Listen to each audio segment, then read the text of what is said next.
Yeah, it's Zach, stepping up to the game, living life prepared, I'm not here for the fame. With a plan in my hand, gotta make it alright. Through the storms and the struggles, I'm ready to fight. Prepare for the worst while I aim for the best. Zach's unique prepping, we're reaching new heights. Living strong and ready, we're chasing the lights. With courage as armor, we'll conquer the day. Together we rise, we'll fight our own way.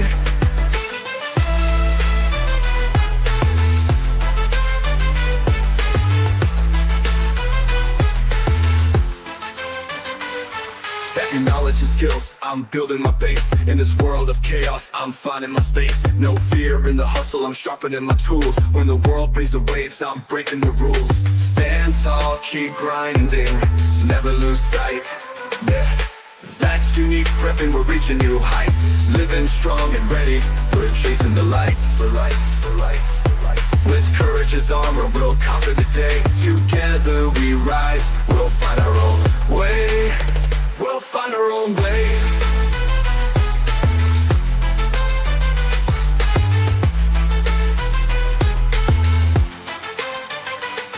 Stand tall, keep grinding, never lose sight. Stacking knowledge and skills, I'm building my base. In this world of chaos, I'm finding my space. No fear in the hustle, I'm sharpening my tools. When the world brings the waves, I'm breaking the rules. Stand tall, keep grinding, never lose sight. Never lose sight. Yeah, stand tall, keep grinding, never lose sight. Let's break every chain, with Zach in the lead. We'll never feel pain, never feel pain, never feel pain. With Zach in the lead, we'll never feel pain, never feel pain, never feel pain. With Zach in the lead, we'll never feel pain. With Zach in the lead, we'll never feel pain. With Zach in the lead, we'll never feel pain. We'll never feel pain. We'll never feel pain. We'll never feel pain.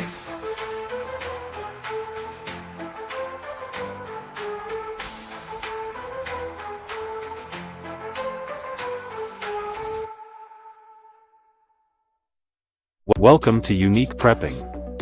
My name is Zach, and I'm here to show you that no matter the challenges we face, like my own experience with cerebral palsy, we can all be prepared. Prepping isn't just about survival, it's about independence, confidence, and community. You see, prepping is for everyone. It's about taking control of our future, no matter our limitations. Here on Unique Prepping, I'll share tips, techniques, and strategies that anyone can use, regardless of ability. Together, we'll build a community where everyone contributes, learns, and grows stronger. So, whether you're a seasoned prepper or just getting started, join me on this journey. Let's empower ourselves and unite to create a better, more resilient future. Because in this community, everyone has a role to play.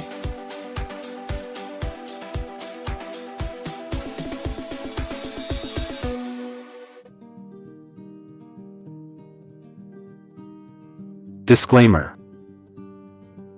While this stream is intended for everyone, some views expressed by guests or in comments may not reflect that of the content creator or sponsors. With that said, we welcome your views as a vital part of this community.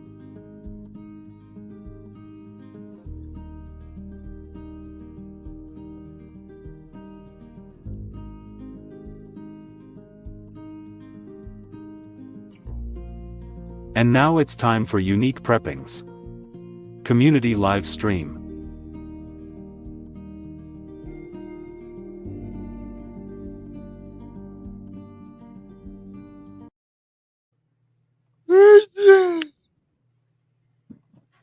Howdy, everybody. Hey, everybody. What's going on? Mike, how are you? Good evening, Good, our Tag. prepping How are you? community, and welcome to the 15th installment of Unique Prepping's Community. On tonight's episode, we are going to be discussing how we can prepare for the future without having the government. I'm your producer, host, and community member Unique Prepping, and with me are our wonderful community members Tag from LifeDoneFree and Officer Hodges from Special Tactic Aid and Rescue. Down in the description, I put their links. Please go subscribe and keep our community growing. Before we begin, how are you this evening, gentlemen? Mike? Oh, I'm doing great, Zach. How are you doing?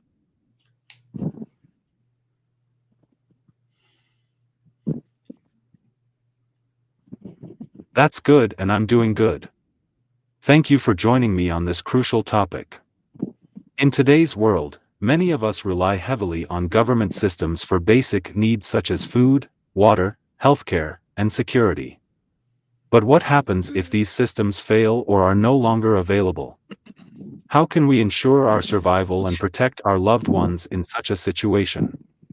We'll explore the essential skills you need to be self-reliant, how to build strong, resilient communities, and what resources should be prioritized in long-term survival.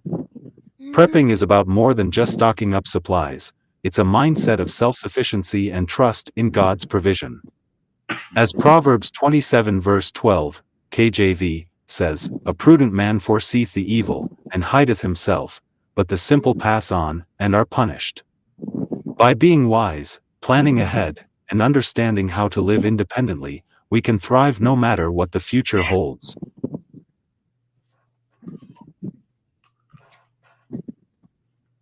We'll also discuss how faith plays a critical role in maintaining hope and strength during uncertain times.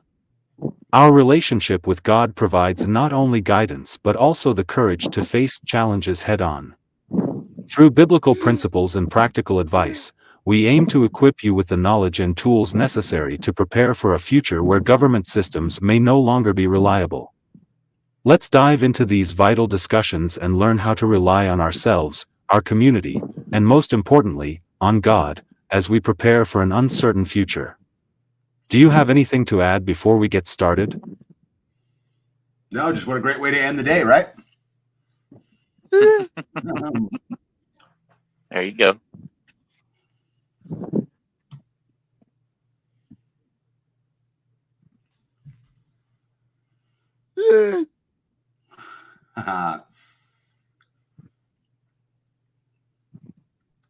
Sorry for the Before pain. we begin today's discussion, let me outline how we'll address the questions. We'll start with the participants seated at the bottom and proceed counterclockwise, ensuring each question is covered thoroughly. As always, I'll conclude each of my responses with "UP out" to maintain the flow of the conversation. If you have any questions or thoughts, feel free to share them in the chat at any time. If you're enjoying the content, I encourage you to like, subscribe, share, and comment. This helps our community grow by engaging with the algorithm. Be sure to check out our LinkTree in the description, where you'll find donation options, our wish list, social media links, and access to join our Discord.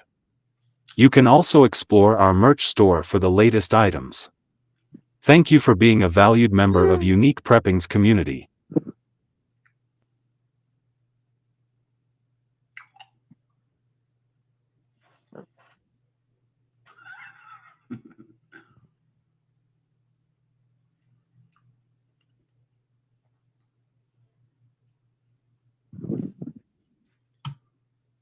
Question number 1. What are the most critical skills needed to become self-reliant without government assistance?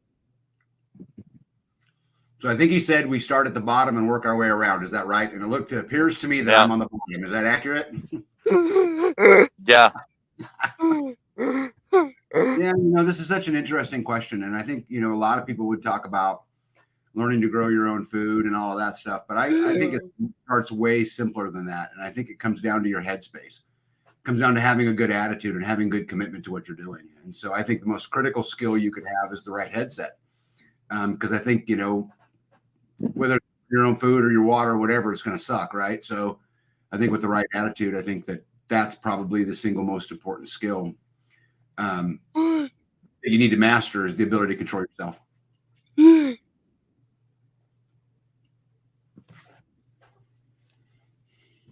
that it, Tag? Is it my turn? Yeah, there's a lot of skills, guys, right? I mean, those of you guys, yeah. right? I mean, I live off grid, so we grow our own food. We raise our own food. I produce my own Right. water through a well and through a pond. The ability to move water, energy storage, energy capital, right? Anything you can do with alternative energy means it's something you don't have to pay back, right? And so all of these things are force multipliers. But again, I think all of them start with your, kind of your headspace. And the question was, what are the most critical skills, right, in that? And I mean, there's a million of them, right? Being able to build something, right? Being able to repair something. You know, I think all of those things matter, but I think with a great attitude, you can get through all of those without having that skill set.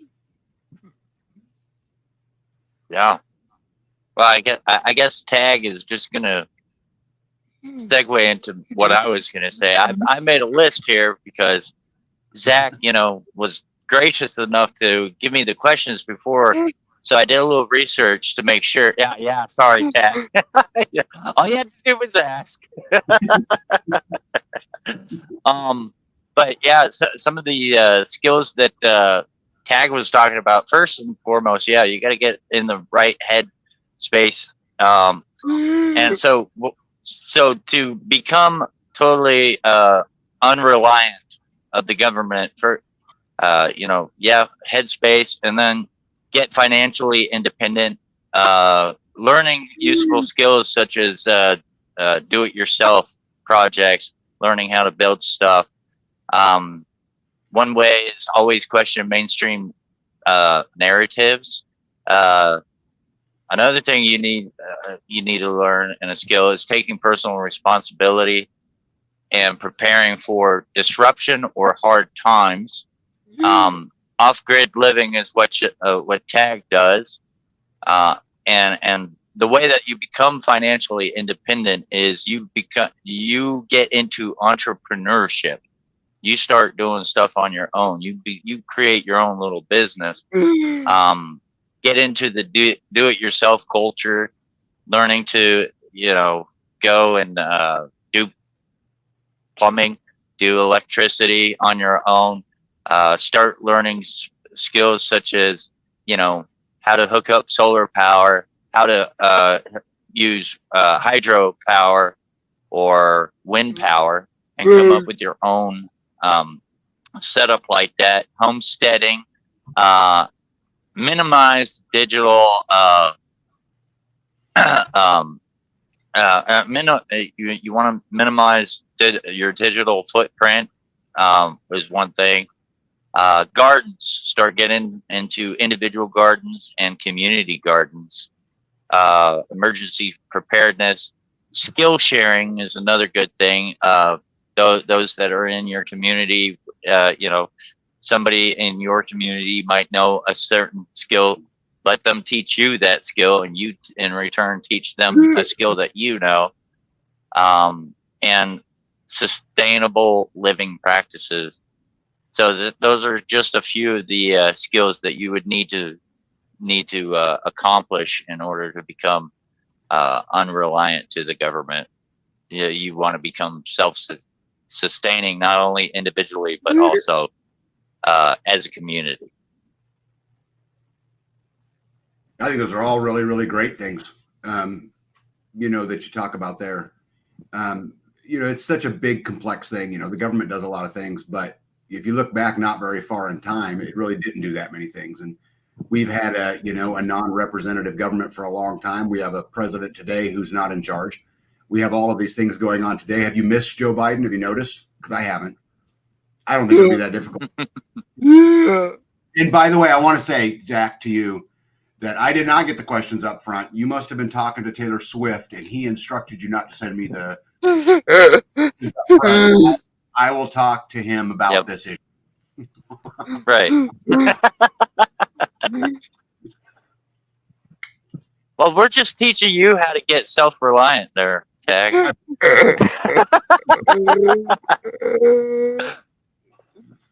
That's good. Self-reliance begins with essential skills that allow individuals and communities to sustain themselves in the absence of external support. The first vital skill is food production, which includes gardening, foraging, and animal husbandry.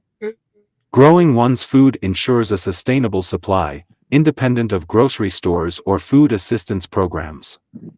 Developing the ability to grow nutrient-rich crops, maintain a balanced diet, and preserve food for long-term storage is crucial. Along with gardening, basic hunting and fishing skills can further supplement your diet, especially in a world where supply chains may be disrupted. Shelter building is another key skill, ensuring protection from the elements and security from potential threats.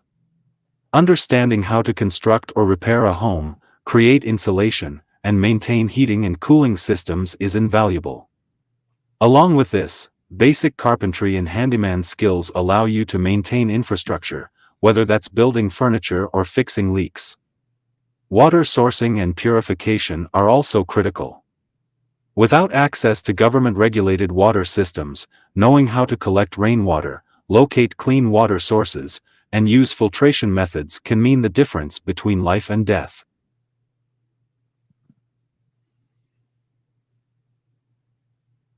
Another critical part is that health and first aid knowledge play an irreplaceable role. Learning how to address common illnesses, perform wound care, and even grow or produce medicinal herbs allows you to manage health independently.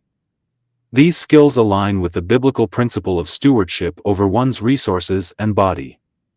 Proverbs 22 verse 3, KJV, states, "A prudent man foreseeth the evil, and hideth himself, but the simple pass on, and are punished." This highlights the importance of preparedness and taking responsibility for your well-being. UP out. I like that. UP out. Yeah. That's Zach with his end transmission, you know, like almost sounds like a gangsta rapper. You be out. Clearly gets that. Yeah, but apparently, yep. Yeah.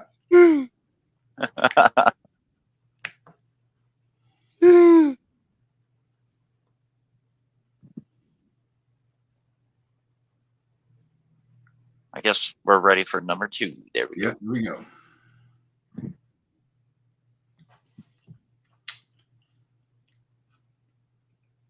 Question number 2, how can we build strong, resilient communities that can thrive independently of government systems? Yeah, so this is a topic close to my heart. And for those of you who know me, know that I have a gigantic community, and it's been built over many years. And so how we build a strong community, right, starts with, I mean, there's so many pieces to it, right? It's not just you don't just drive down to Tractor Supply and come home with a community. And so I think the biggest advice that I would give anybody on how to do it is you got to be intentional, meaning that it's no different than weeding your garden. You know, you weed your garden because you want to harvest the produce at the end. Well, you have to be intentional in community too. You have to set out every single day to do a little bit of something that allows you to get, to that harvest of community. I can tell you guys that, 7 years ago, we had a community of just a few people. And, today we've grown to over 1,200 acres of land and people everywhere and homesteads everywhere. And this has come from a lot of different ways. And if you want me to talk, Zach, about the individual ways to do it, we can certainly talk about those things. But like I said, it's a long process, and it can be, YouTube is a place. I bet you I've added 5 or 6 homesteads to our area just from my YouTube channel. I've probably added another 10 from doing live speaking events all over the country. I've added a handful from going to different festivals and different things and just being in the audience and meeting people. I've added some by getting involved locally, and there's a lot of little things you can do. You're driving down the road and you see an egg for sale sign, go stop and say hello. Because that very well might be the right person. We had one of the ladies in our community was met and is now in the community because she was loading chicken food in the back of her trunk at Tractor Supply, and one of us stopped to help her load the chicken food in the back of her trunk. And so there's a lot of different ways, but I think the big advice that I would give is be intentional, make it on purpose, make it every single day. It is no different than any other chore that you do on your homestead. It's just as important as me feeding my animals. It's just as important as me maintaining my solar system. So I think the advice I'd give is be intentional. Yeah, and this is close to home too, because I started my my own search and rescue organization, and like Tag says, to build up the community, it's not just, hey, we're a search and rescue organization and you expect people to show up. You have to plan for the long term and set those goals that you want. You know, you don't have to focus like 10 years down the road at first, but you want to focus on a couple months down the road. What's going to happen in a year? You start to assess the assets and vulnerabilities that you have in the community. You engage in communities, like Tag was saying. You know, if people, the biggest thing is always going to be word of mouth, and we didn't really start getting involved into the community until we actually had some of the gear that we needed. You know, because we didn't want to put ourselves out there and say, "Hey, we're search and rescue," and they call on us, and all we got is our bodies. You know, and we don't have the 24-hour pack that we need out there and go searching for somebody. So and we've been involved in the community 100% now, because we just did a rod run, and it's little festivals like that we started opening up. And yeah, rod run has nothing to do with us. The only thing that you know is very close to the rod run is we have a truck. It's a souped up truck, you know, and it's got lights and sirens and all that. And so we're like, hey, that's a great idea. Let's go out there. We set up a booth, an information booth, where people can come out and talk to us. And we learned from the community that, hey, you know, there, even firefighters came up to us and they were saying, oh, you guys are in search and rescue. Well, we need something like that here, because we have a couple of guys on the force that have been trained in search and rescue, but it's only a couple of guys, you know, and not everybody in the fire department is trained on that. So when they saw us, they were like, oh, what you're doing is a great thing. And another thing is, you got to also assess the loss of inaction. What if you don't do anything? What are you losing in the long run? Especially if you plan for the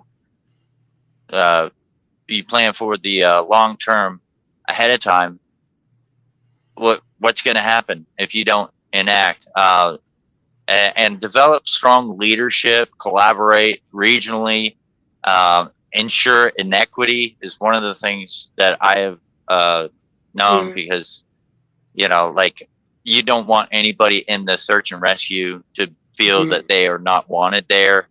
And when we go out and we look for somebody, we don't care.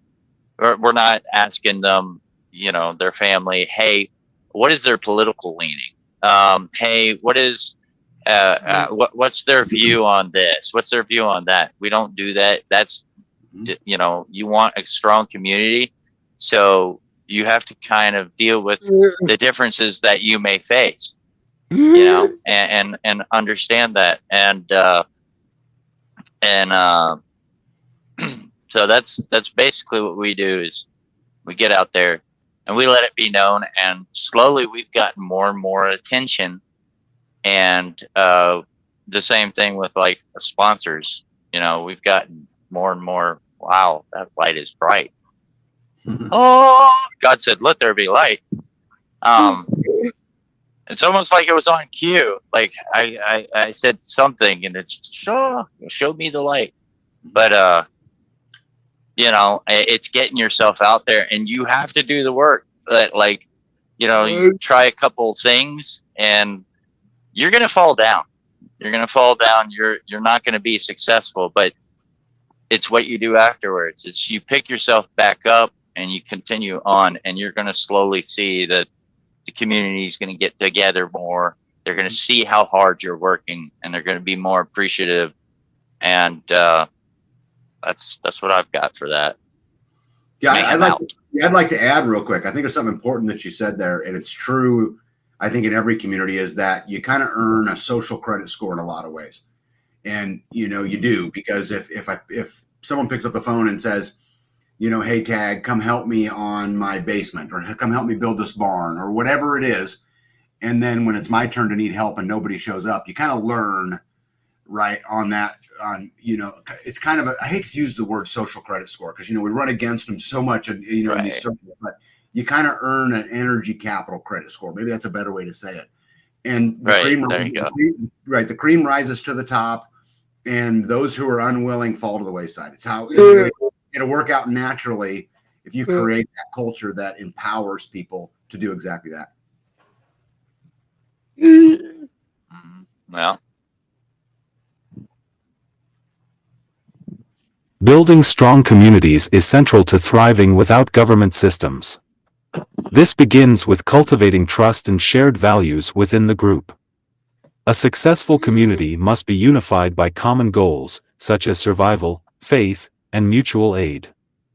Establishing a structure where each member contributes to the community's needs, whether through farming, security, healthcare, or teaching, ensures everyone has a role and purpose. The Bible encourages community and cooperation.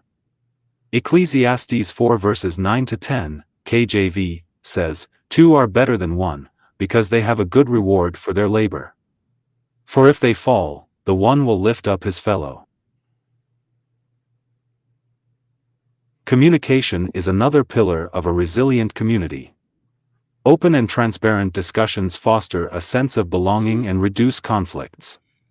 Decision-making must be inclusive, considering the input of all members to ensure a harmonious environment. Training members in conflict resolution can prevent small disagreements from fracturing the group. Resilience also requires knowledge sharing. Skills such as gardening, toolmaking, and first aid should be taught to all members, not just a select few. A well-rounded community is less dependent on individual members and can withstand unexpected losses. It's important to rotate roles occasionally, ensuring everyone has the experience to step up when necessary. Galatians 6 verse 2, KJV, reminds us, "Bear ye one another's burdens, and so fulfill the law of Christ." By fostering cooperation and learning together, the community grows stronger as a whole. UP out. UP out. Yeah, there's a lot of topics we could talk about. The way communities communicate amongst each other. That's a whole show all by itself, right? But I agree with what you said.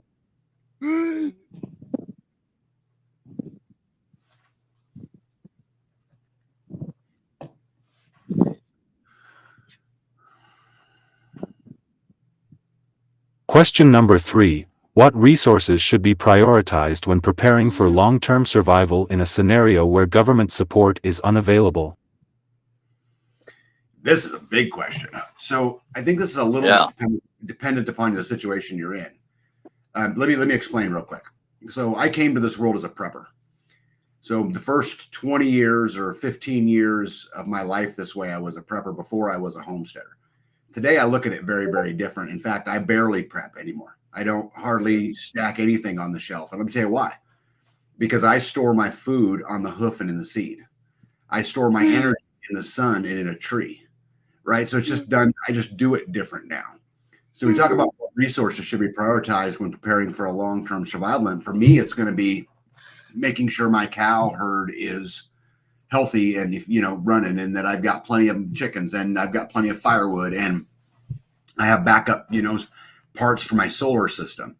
Like, I look at it different now. If you'd asked me this question 10 years ago, I would have talked way more about beans and Band-Aids. When today I think I look at this differently. The other thing is the biggest resource you should prioritize is community. Because at the end of the day, guys, I'm telling you, I try to grow all my own food. It's very hard. Actually being able to grow all your own food, it sounds great on paper. But the actual ability to do it is a whole nother thing. So with community, what happens is you get people all together. Just this weekend, I had people at our house, and my wife and 4 other girls sat and put together a whole bunch. I don't even know how much salsa they canned. A ton. Quart after quart after quart after quart after quart. By herself, she wouldn't have gotten to a quarter of it. With community, my cows get out of the fence and I've got someone to help. 2 years ago, we had a fire next door that burned onto my property. The neighbor said it. He thought he'd be smart and burn some brush in the wind. Some smart guy, huh? Anyway, it got all the way onto my property. I didn't call the fire department. Never one time did I call them. I picked up the phone, called my community in 5 minutes. I had a whole bunch from there, and we put the fire out. I think the number one resource I would prioritize is community. But then from there, I think I would try to figure out, understand where your chess piece is on the chessboard, and then base what you're prioritizing on where you have. If you live in an apartment, this might be very, very different. Get a whole bunch of bottle of water under your bed, get it filled in a closet, stack freeze-dried food, stack it to the ceiling, right? Find a way to bug out, a bike, electric bike, a motorcycle, whatever it is. But I think this is a situational dependent question. Yeah.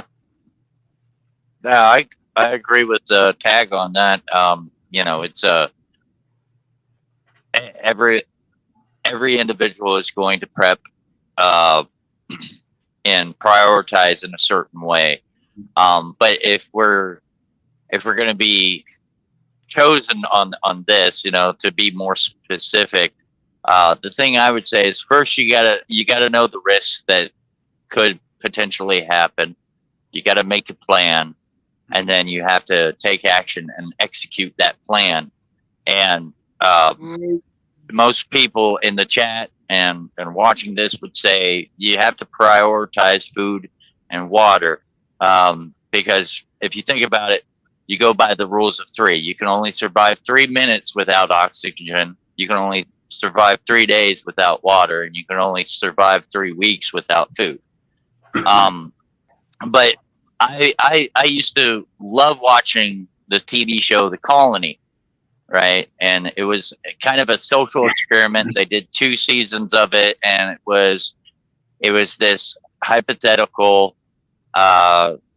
The government has collapsed and everything, and it's been like a natural disaster or whatever, an apocalyptic world that they're living in, and they would have like 10 contestants that were participating in it, and each one of them didn't really have a specific sort of skill set. So one was like a doctor, and most of the time it was a skill set that didn't even correlate with anything end of days kind of thing. And the biggest problem that I always saw when I was watching this show is they did prioritize, and they're like, hey, we need to find some food, so they would go out and find some food. Hey, we need to find some water, so they would go out and find some water. First thing they looked for was shelter, because shelter, from the elements, you got to make sure that you have some type of shelter for all this food and water. But the biggest thing that they always forgot, and it was kind of put last, was security. Security is my number one. I would say that's the first priority that you need to think about and plan and take action on, because it doesn't matter if you find the home, shelter, if you find food and water, and you start making the community vibrant. Well, if you don't have security, now all of a sudden you have these nomads, these people just coming in, and they're taking everything that you worked really hard to collect and whatnot. So security, a priority for me is security. Then I would say, shelter, food, and water. If we're going to tackle this question right here, I think. Another big one I would add to that's energy, because here's the thing, and and I actually get some heat on this because I prioritize energy up there with food and water, because at the end of the day, if I have energy, I can be 5 people. If I have energy, it's a force multiplier. I can move water, I can transport water, right? There's so many things I could do. So I would absolutely add energy to that equation as well.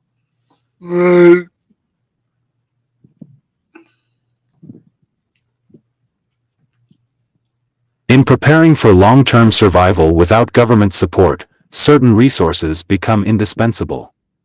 Water is the top priority. Without government-regulated water systems, self-reliant individuals must secure a clean, renewable water source. Setting up rainwater collection systems, digging wells, or living near natural water bodies are practical options. Water purification systems, such as filters or knowledge of how to boil and treat water with natural materials, ensure its safety for consumption. Food is the second essential resource. Having access to non-perishable items like grains, beans, and canned goods can sustain you during times when fresh food is scarce. Long-term food storage solutions like dehydrating, pickling, and canning should be part of your preparations. Equally important is the ability to produce fresh food through gardening or raising livestock. A well-thought-out seed bank and crop rotation plan can help ensure that food is always available. Shelter materials, such as wood, insulation, and basic tools, allow you to maintain your home in the absence of infrastructure. Energy sources are also important. Solar panels, wood stoves, and wind turbines provide off-grid energy solutions. As well, spiritual resources should not be neglected. The Bible provides a source of strength, guidance, and wisdom during difficult times. Matthew 6 verse 26, KJV, states, "Behold the fowls of the air, for they sow not, neither do they reap, nor gather into barns, yet your heavenly Father feedeth them." This verse reminds us that while practical resources are necessary, faith and trust in God's provision are equally important. UP out. Yeah, I think also, I think I would like to add just so everybody too, do what you can do now. I mean, let's not wait for an event, right? I mean, if they turn the water off in my area, I wouldn't notice. And if they turn the power off, I also wouldn't notice, you know? And so Right. this matters, right? And you know, whether like what Zach was talking about, rainwater or getting some solar panels. Guys, solar is so simple. Start small, you'll figure it out. You know, I did until until you have enough, but do it right now. You know, take those, you know, food, water, shelter, you know, medical, energy, security, you know, those basic building principles, and do something with them every single day.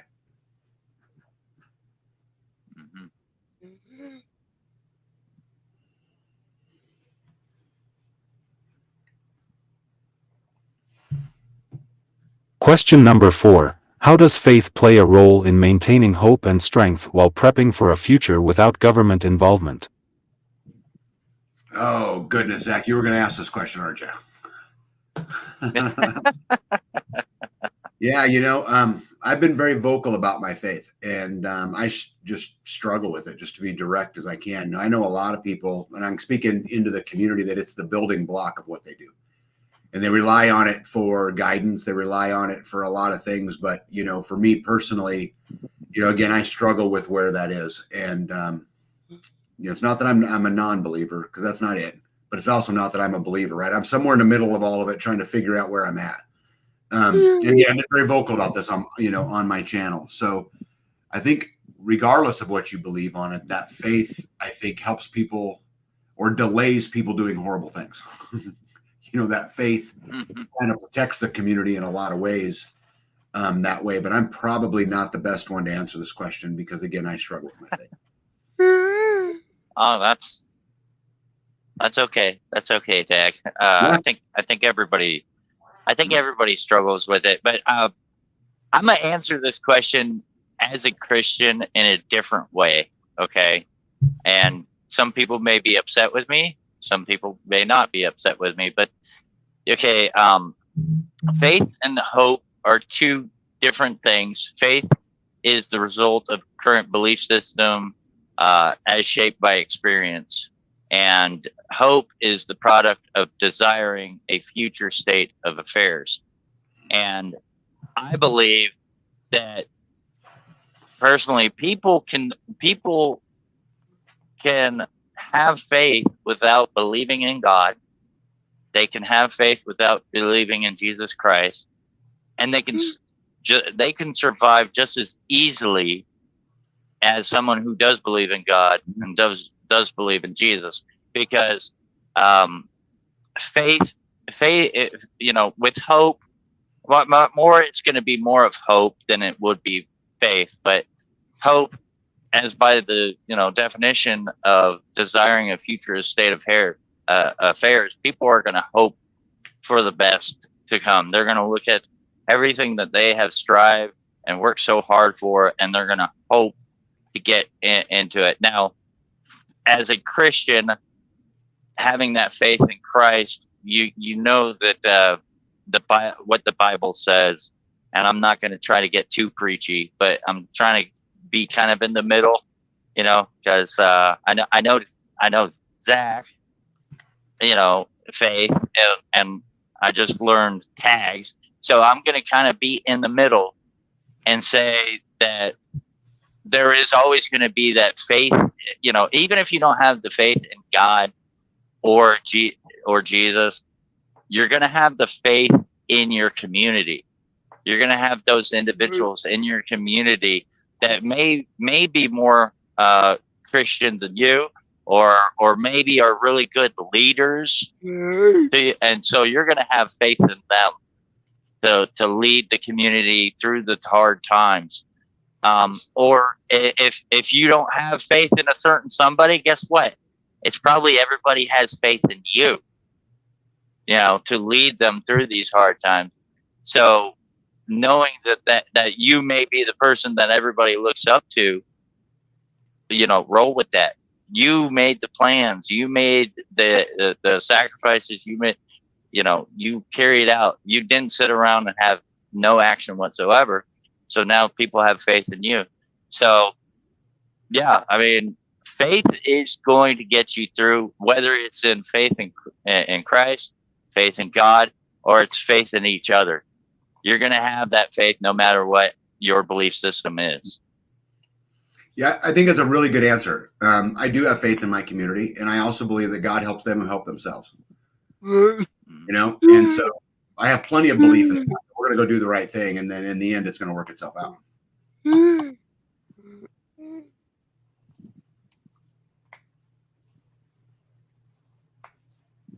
Faith serves as the foundation for hope and strength in times of uncertainty. When prepping for the future without government involvement, the challenges can seem overwhelming. In such times, faith in God provides a sense of peace and purpose. Faith reminds us that while we can and should prepare, God ultimately holds the future in His hands. Isaiah 41 verse 10, KJV, offers reassurance. Fear thou not, for I am with thee. Be not dismayed, for I am thy God. I will strengthen thee, yea, I will help thee, yea, I will uphold thee with the right hand of my righteousness. This verse speaks to the spiritual strength that comes from trusting in God. When the path ahead seems uncertain, faith grounds us in the knowledge that we are never alone. Prayer and meditation on Scripture can help maintain mental and emotional stability, providing clarity in decision-making and helping us to stay calm under pressure. Faith also fosters a sense of community, where individuals come together not just for practical survival but to support each other spiritually. Shared faith in God can unite a group, providing a common purpose beyond mere survival. By turning to Scripture, people can find inspiration and guidance, reinforcing the belief that their efforts are not in vain. Philippians 4 verse 13, KJV, says, I can do all things through Christ which strengtheneth me. This belief in divine support empowers individuals to face hardships with resilience. UP out. UP out.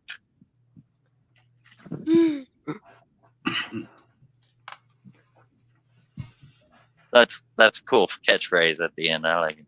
Yeah. That's the hardest question.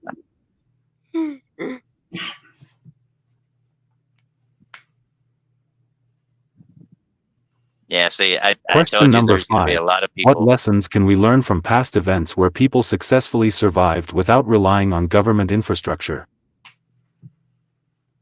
Oh my goodness, so many. I've spent a lot of time in my life studying things like the Great Depression. Also studying, I've done some research on like the Egyptian Empire, the Roman Empire, mainly just because I'm super interested in how civilizations fall and what are the signs to those things, But I mean, there's a lot of them. I think, we talked about community earlier, back during the Great Depression, a lot of families yoked up multiple families in a house, for example, right? To share the burden of, they didn't have a lot of money back then. A lot of people joined together to grow gardens together and, men would go work and the girls would grow gardens, or vice versa, or whatever it is. I think that my advice to everybody is go back and read all of those events like that, right? Because all of them, there's lessons in. The Roman Empire, right before they fell, one of the things that was consistent with it in the Egyptian Empire is that the laws became more absurd. Right, it was one of the telltale signs is they just got really weird and crazy. And I don't know if you guys are familiar with how weird and crazy our rules are becoming, but I think you can learn a lot from studying all of those past civilizations, governments, I guess.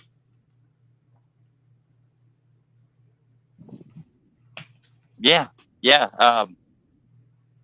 There's a lot, and I was trying to make a list of all the events that happened that have taught us, but the only two that I could think of off the top of my head was the Great Depression and Katrina were the two biggest ones that I thought about. And we have to learn from history or we're doomed to repeat it. And so there's a lot of great lessons to learn. And we know that when there's a catastrophic event, the government is there somewhere, but they're not quick to respond. Especially in small rural areas. You'll see more of a response. Like, here's a good example. March 31st of 2023, when me and four of my friends actually decided to start our search and rescue, we had tornadoes that hit Little Rock, Arkansas, and it went up the northeast, corridor of Arkansas, and there was such a huge response in Little Rock, right? Huge response. FEMA was there, Red Cross was there. Little Rock's a huge city. They had the media there, and because of that, like, we were going to go and help out at Little Rock, but then we were talking around, and people were like, "Well, no, you should probably go up to these smaller towns up here." And we got up to the smaller town, and it was completely devastated. It was worse off than Little Rock was. Okay, this is how bad it was. Homes completely destroyed. I mean, in Little Rock, there were some buildings that were damaged. Like, nobody really completely lost their home; they just had damage. And they had to like go to a hotel or something like that. But here is just houses were flattened because the tornado ripped right through Wynne, Arkansas, and we were there, and they had not that big of a response. They did have, they had fire departments from Memphis, Tennessee come over, and fire departments from Springfield, Missouri come over, but they sent like a couple of fire engines over there. And it was the recovery for Wynne took months, while in Little Rock, it was like, within in a week or two, you didn't even know that there was a tornado going through there. So when it comes to that, was kind of a building block for me, realizing that, the only way for these rural areas to get anything is from the community itself. We're not gonna be seeing FEMA. We're not going to be, and I know people don't like FEMA and Red Cross, but we're not going to see those big agencies, government agencies, come out and be like, "Oh, we're here to help you," And we all know what Reagan said about, the 9 most dangerous words to ever say. Right. But I mean, yeah. So when it happens in your community, you have to realize you can't rely on the government at all. You have to rely on the people there, or other people from other communities coming there and saying, "Hey, we need to help. We're here to help you." And then most people hear that and they're like, "Hey, I'm just down the road. I'm here to help you," and that's better than the other 9 words. So yeah, learning lessons for sure. And government is not going to respond, and if they do respond, it's going to take forever for them to respond. Yeah, I think this is again why community matters so much. I gave you guys the example of the fire. Right here where we live, we try not to even involve them. We just find our own systems, build our own systems, have our own processes, do our own thing. We're way better off getting those things in today. Right now, today.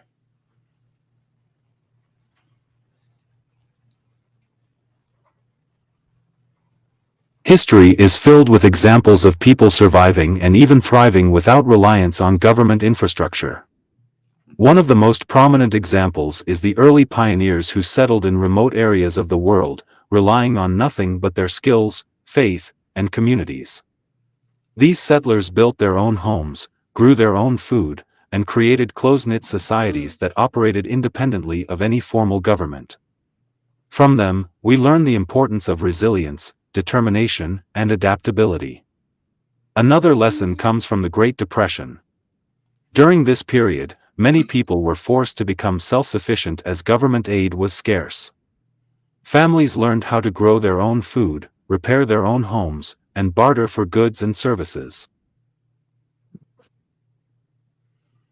The key takeaway from this era is the value of resourcefulness. People had to make do with what they had, finding creative solutions to problems without expecting outside help. Proverbs 6 verses 6-8, KJV, offers wisdom in this regard. Go to the ant, thou sluggard, consider her ways, and be wise, which having no guide, overseer, or ruler, provideth her meat in the summer, and gathereth her food in the harvest. Biblical history also offers lessons. The Israelites, during their journey in the wilderness, had to rely entirely on God's provision as they wandered without the support of any government or nation. God provided manna from heaven, and their faith was constantly tested. This period teaches us that faith and perseverance go hand in hand. It also reminds us that preparation must be both practical and spiritual.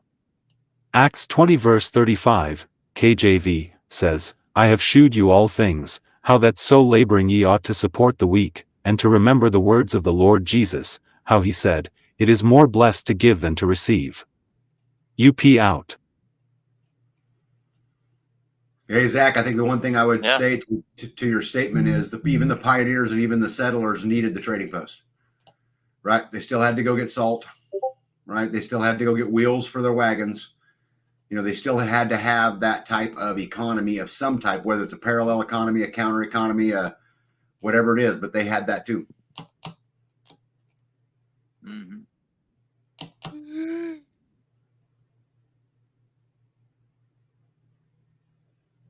Yeah.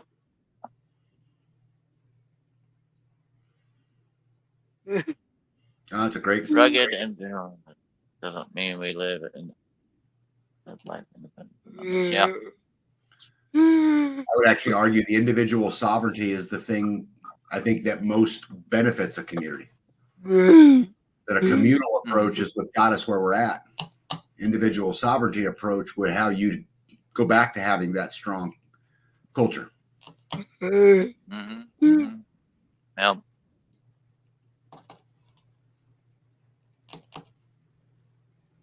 Yep, and I know there was a comment in there earlier about we don't have the freedom to just go and pick property. That's one of the reasons why I kind of have a problem with the term off-grid living, because like some people are in the mindset, well, I'm going to go off-grid living. I'm not going to be dependent of the government. They're never going to know where I'm at.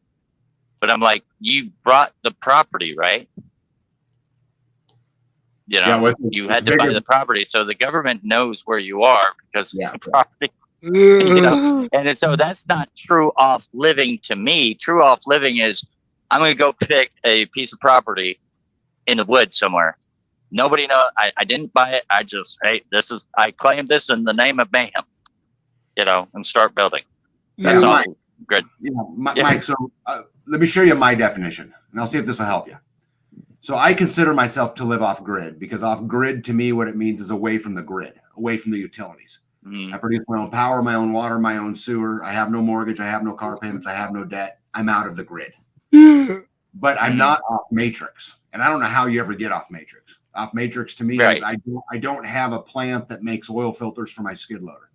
I don't have a salt. There's so many things I still need the system for, but I am, in my definition, truly off grid. That's how I do it. Well, yeah. So I think it's all about perspective. Of course it is. Yeah, totally. Yeah. You know, because my perspective is that that's still not truly off grid. Off grid is like 100% self-reliant. You don't need anything from outside sources. Yeah, in your definition of off grid, nobody will ever get there. It's impossible. Right. And Ben is completely right. Just don't pay your property tax and see who owns your property. That's exactly right. The property tax should be the number one fight we're fighting as citizens. It's the one thing that stops you from getting free, because you'll never own anything. 100% agree. Amber? Hey, what's up, Joe?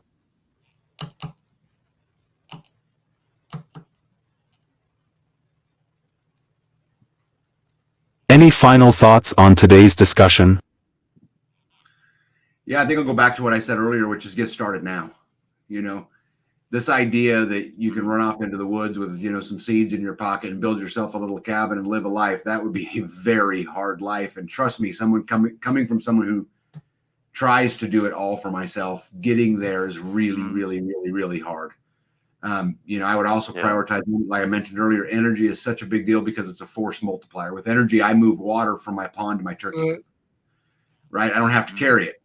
And, you know, that's energy capital. And so I just really encourage you to start today. Take those basics, food, water, shelter, medicine, security, and energy, and get working on them today. Because, you know, tomorrow's not promised to any of us.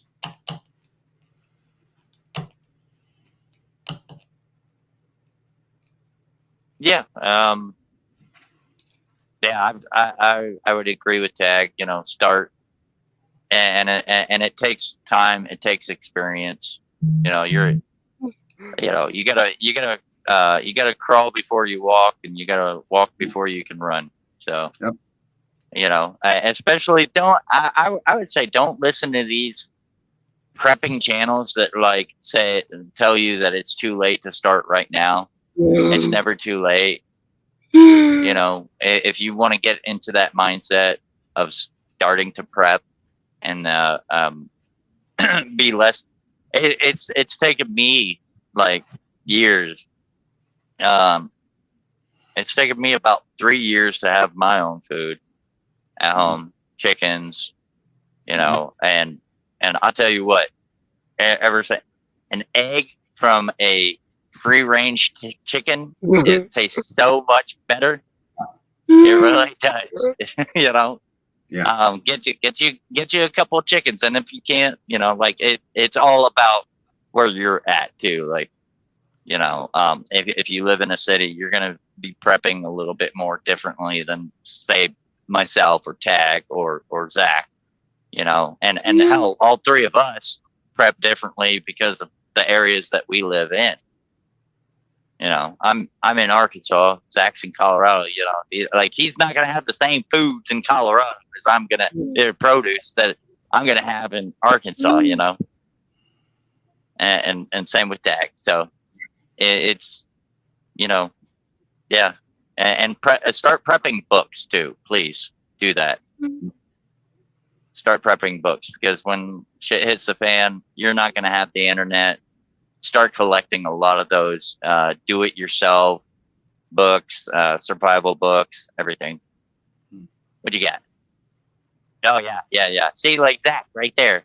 I'm not at home. I would show you my collection. But, yeah.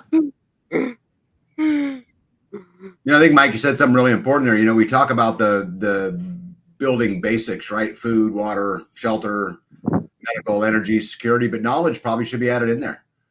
right? Hmm. So Yeah. I think I might add that to all my future thoughts. We have a good There library, you go. but I've just never added it to I've never added it to those beginning blocks. But Right. maybe it should be. Yeah. Yeah, I think so. Because I mean, I do a lot of training with my search and rescue, and there's a lot of skills and all that. But like in my first aid bag, I actually have a first aid booklet, because there are going to be times where I'm gonna go and be like, oh crap, I forgot how to do this. You know, so it's always good to have that source material there. And if I'm in the middle of the woods, I might not have like 5G, so I can't pull my phone up.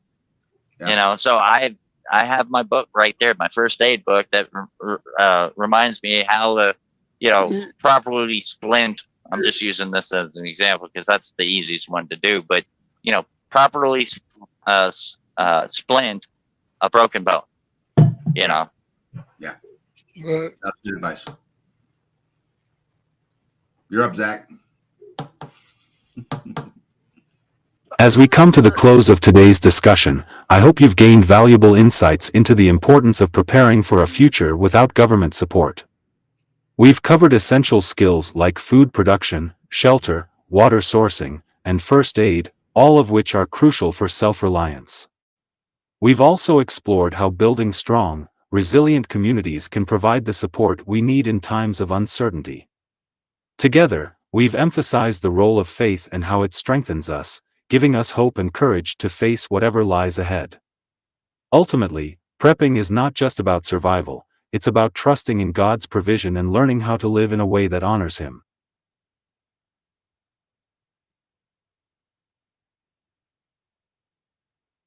In times of uncertainty, it's easy to feel overwhelmed, but remember that you are not alone.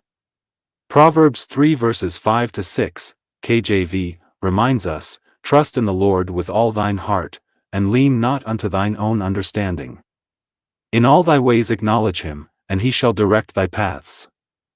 As we prepare for the unknown, let us always trust that God will guide our steps and provide for us in ways we cannot yet see. Thank you all for being here today, for your engagement, and for being part of Unique Prepping's community. I love you all, and I look forward to continuing this journey together as we grow stronger, more prepared, and more united.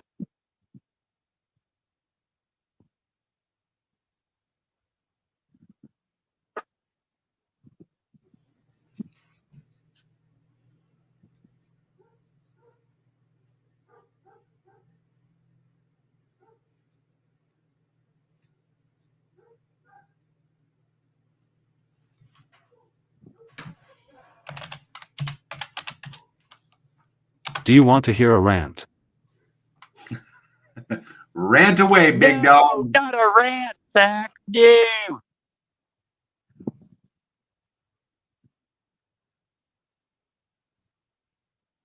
I'm just kidding. Go ahead, Zach.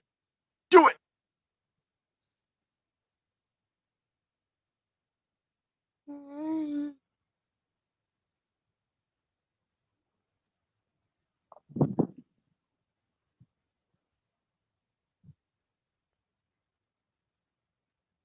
I've got a lot on my mind, and I think it's time we have a serious talk about the direction our country is headed. We're living in times where division seems to be the rule rather than the exception. Whether it's politics, religion, social issues, or even what we're teaching our children in schools, it feels like our nation is being torn apart at the seams. This division is weakening us as a people, and it's high time we come together, stand up for what's right, and work toward unity. When I look around, I see a nation divided, and I can't help but think of the words of Jesus in Mark 3 verse 25, "And if a house be divided against itself, that house cannot stand." Our country is that house, and the divisions we're seeing today threaten to bring it down. This division isn't just in our political conversations or on social media. It's in our homes, our communities, and even our churches. The powers that be seem intent on keeping us divided, pitting us against each other on every possible front. Why? Because a divided people are easier to control. One of the ways they control us is by keeping us dependent, even on something as fundamental as our food. We've seen the government make it harder for people to grow their own food through various means, whether it's regulations or the ominous chemtrails we often see in the sky. Now, I know some folks might roll their eyes at that, but we can't ignore the fact that our ability to be self-sufficient is under attack. Genesis 1 verse 29, God said, "Behold, I have given you every herb bearing seed, which is upon the face of all the earth, and every tree, in the which is the fruit of a tree yielding seed, to you it shall be for meat." Yet here we are, with our God-given right to grow our own food being threatened. Why is that? Because they want us reliant on their systems, their food supply, their control. But it's not just about food. The division runs deeper, especially when it comes to our children. Our public schools have become battlegrounds where the minds of our young ones are at stake. We send our kids to school to learn how to think, but what they're getting is indoctrination, being told what to think. The values we hold dear, the morals we want to instill in our children, are being undermined by a system that seems more interested in pushing an agenda than in true education. Proverbs 22 verse 6 tells us, "Train up a child in the way he should go, and when he is old, he will not depart from it." But how can we do that when the schools are filling their heads with ideas that go against everything we believe in? We need to stand up to this. We need to be vigilant, involved, and ready to fight for our children's minds and souls. Let's talk about another issue that divides us, abortion. This is a topic that stirs up a lot of emotions, and I understand why. But let me tell you something personal. I was dead for 27 minutes. That's right, dead. But by the grace of God, I'm here today. And that experience has given me a perspective on life that I want to share with you. Life is precious, and it's something we should protect at all costs. I know the arguments on both sides of this issue, but I can't help but see the sanctity of life in every child, born or unborn.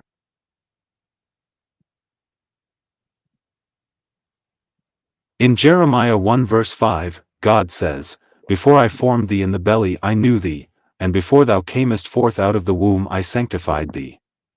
Life begins before we're even born, and it's not our place to end it, except in the most extreme cases like the R-word or incest. I know some might say, what about a woman's right to choose? And I get that. But what about the child's right to live? We live in a society that often values convenience over morality, and that's something we need to confront head-on. We can't be afraid to speak up for those who can't speak for themselves, and we must support women who find themselves in difficult situations. There are alternatives, adoption, community support, resources that can help. But ending a life should never be seen as the first or best option. All of this brings me back to the idea of unity. Our nation is divided because we've allowed it to be. We've been silent when we should have spoken up. We've looked the other way when we should have taken a stand. But we can't afford to do that anymore. The time has come for us to unite, not under a political party or a social movement, but under the principles of truth, justice, and morality. The Bible tells us in 1 Corinthians 1 verse 10, "Now I beseech you, brethren, by the name of our Lord Jesus Christ, that ye all speak the same thing, and that there be no divisions among you, but that ye be perfectly joined together in the same mind and in the same judgment." We need to be that united voice. We need to stand up against the forces that seek to divide us, whether they come from the government, the media, or even within our own communities. We need to take back control of our lives, our children's education, and our moral compass. And we need to do it together, as one nation under God, indivisible, with liberty and justice for all. I want to leave you with this thought: we are stronger together than we are apart. Division weakens us, unity strengthens us. Let's work together to build a future where our children can grow up in a country that values life, morality, and truth. Let's stand together against the forces that seek to divide us and tear us apart. And let's remember that with God on our side, there's nothing we can't overcome. As Romans 8 verse 31 says, "If God be for us, who can be against us?" Mhm. Thank you for being here today, for listening, and for being a part of this community. Let's take these words to heart and put them into action. Let's be the change we want to see in this world. Together, we can make a difference. God bless you all, and God bless this great nation. I love you, my community.